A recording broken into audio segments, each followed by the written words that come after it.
Ngayong araw nga mga kananays ay magsisimba nga po kami dahil nga po it's Sunday. Bago ang lahat, it's Garmadel Vlog and Rydell's Vlog. At dahil nga po hindi na po kami nakapag-video habang po kami ay nagbibihis. Tsaka lang po namin naisipan na mag-video kami nung nandito na po kami sa Kabiyawan. Bali nga po mag first mass nga po kami ngayong umaga. Mas maganda po kasi mga kananays na maaga po kami nagsisimba kaysa naman po yung tanghali na kami gagayak. Alas 6 nga po yung first mass mga kananays kaya 4 AM pa lang ay gising na ako. Itong mga anak ko naman mga kananays ay sobrang nag-i-enjoy sila sa pagsasakay ng motor. Yung bunso ko naman ay talagang naka-shades pa nga. Aba ang feeling or for the go. 2 beses nga po pala kami magsimba mga kananays every month. At kung hindi naman po kami nagsisimba mga kananays ay may mga simbahan naman po dito sa amin na malapit. Pero minsan lang din po kami pumupunta doon. Pero bakit nga ba mas gusto ko pong magsimba dito sa bayan? Lagi ko lamang ipinagdarasal na gabayan niya po ang aking mga mahal sa buhay. Lalo na po yung asawa ko at bigyan niya po kami ng magandang kalusugan sa aming katawan.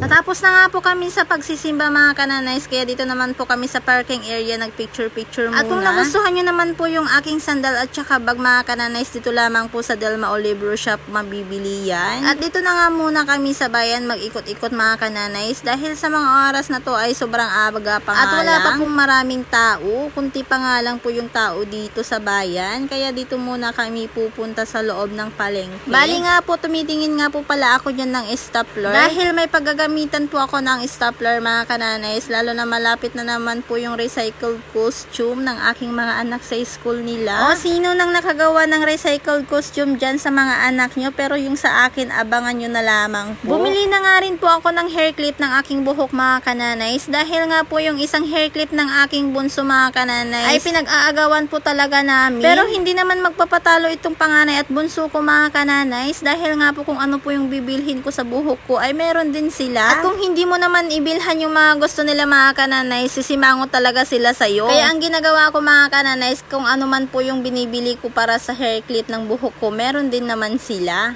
Para hindi na po sila magtampo sa akin. Ganyan kasuplada ang aking 2 anak, kung alam nyo lang. Saan pa ba nagmana yan? Di sa mother. Sabi nga nung nagtitinda, wag ka nang sumimangot sa mama mo at ibibilhan ka na niyan para mas masaya kayong umuwing 3 sa bahay nyo. Ngumiti na nga lang po ako mga kananays dahil nga po ganun talaga yung mga anak ko. Ay, ipinanganak ko rin yung mga kaugali ko. Naglakad-lakad na nga muna kami dito mga kananays dahil nga po tinitignan po namin yung Cebuana kung open na nga ba. Yung unang pinuntahan po namin na Cebuana mga kananays sa side po ng Friendship ay close pa nga dahil nga po siguro it's Sunday. Pero nabigo ako mga kananays, open naman nga po sila kaso nga lang error po yung mga machine nila. O diba kung ano pa yung sadya mo dito sa bayan ay wala pa talaga. So, hindi ko pa siguro araw yun or hindi pa po talaga sa akin kaya yun. Pumunta na nga muna kami dito sa parking area mga kananays. Ay pupunta nga muna kami dito sa baba. Ito nga po pala yung palengke namin dito sa Muñoz. Dito nga po pala kami laging namamalengke ng aking mga anak. Dito nga mga kananays ay tumitingin nga ako ng parkingan ko kaso nga lang napuno. Kaya buti na lang may umalis ng isang motor mga kananays kaya doon na nga muna ako nagpark. Tignan nyo dito sa mga gilid mga kananays ay marami pa nga pong nagtitinda ng mga basahan, mga damit.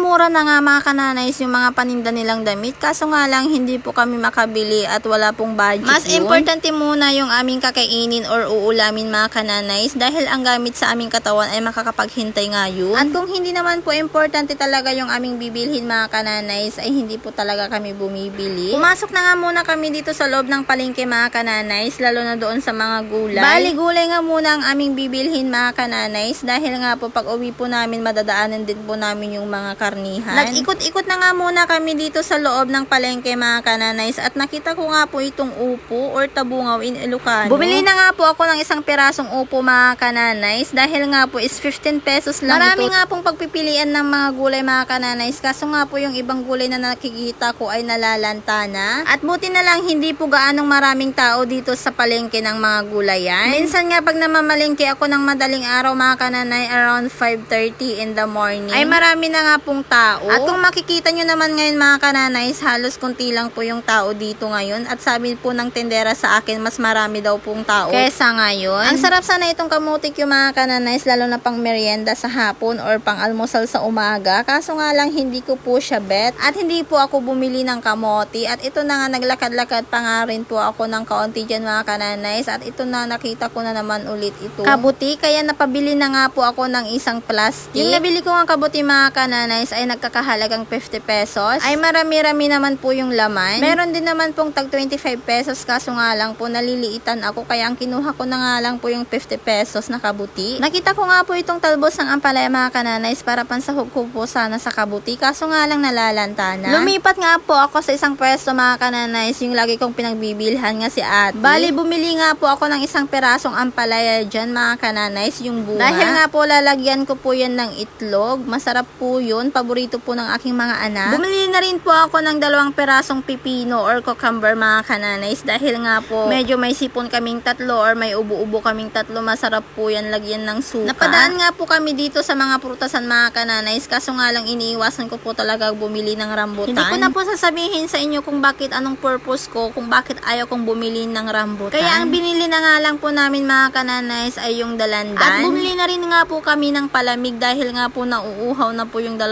kong anak. Habang nga bumibili ako ng manok mga kananays ay nagrereklamo na po yung taga-video ko. Ang baho-baho daw kasi sa loob ng palengke mga kananays, nahihilo siya kaya gusto na nga niyang tinawanan pa nga siya ng isang tendera mga kananays. Sa palengke na nga kami mga kananays ay dumiretso naman po kami dito sa 7-Eleven dahil nga po nagutom na sila. Pagka-uwi nga namin dito sa bahay namin mga kananays ay agad ko na nga po itong inilaga dahil nga po magluluto po ako ng pinapaitan. Habang naghihiwa po ako ng pang pinapaitan mga kananays ay kachismisan ko na naman po yung asawa ko at napataob pa nga yung aking cellphone. At bago na naman po matapos ang aking video mga kananays, maraming salamat po sa inyong panonood. And don't forget to subscribe my YouTube channel and don't forget to share and like. Thank you for watching everyone. God bless.